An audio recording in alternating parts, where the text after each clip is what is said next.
the next level. Now, last year in September, I had the privilege of speaking at the Assemblies of God, the All Church Conference, where John Bevere was the main speaker.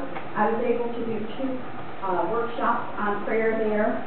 And then also, I was invited to the AG Adult Retreat in February to do two workshops on prayer there.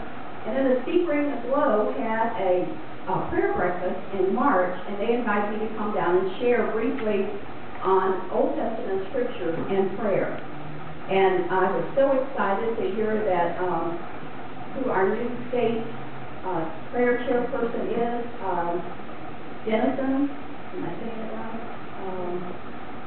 No, Denard, from Jacksonville. She used to be a president up there in Jacksonville.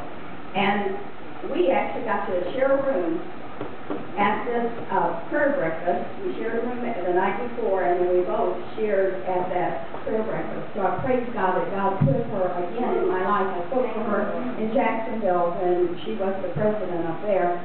So it just always amazes me how God will keep connecting and all these kingdom connections that we have. And I'm going to start off by reading three scriptures here, and it's on your paperwork. Now, I'm usually used in the office of a teacher. Sometimes I preach.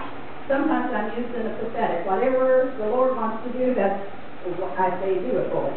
So this may turn into more of a teaching than a preaching. I don't know. Whatever He desires, that's where we're going to go with this. But Isaiah 40:29-31. He gives power to the faint, and to them that have no might He increases strength. Even the youth shall faint and be weary, and the young men shall utterly fall. But they that wait upon the Lord shall renew their strength. They shall mount up with wings as eagles. They shall run and not be weary, and they shall walk and not faint.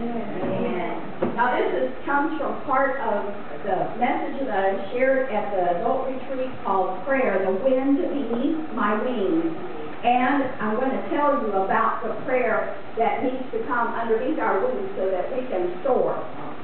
He talks about us mounting up with wings as eagles.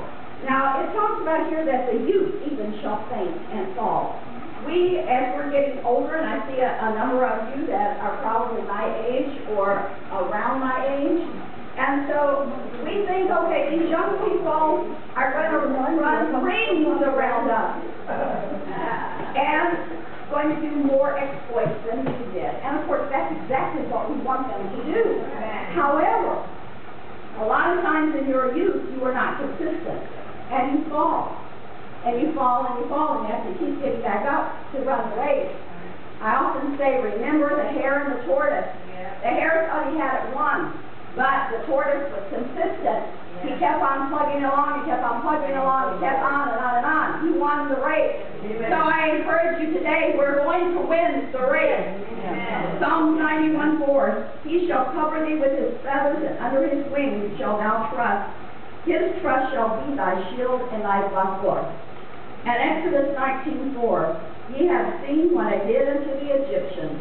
And if you ever get in a place where you're down and out, or you feel just depressed or whatever, go back and read what He did to the Egyptians. And how I bare you on eagle's wings and brought you unto myself. He is going to bear us on eagle's wings, and He is going to carry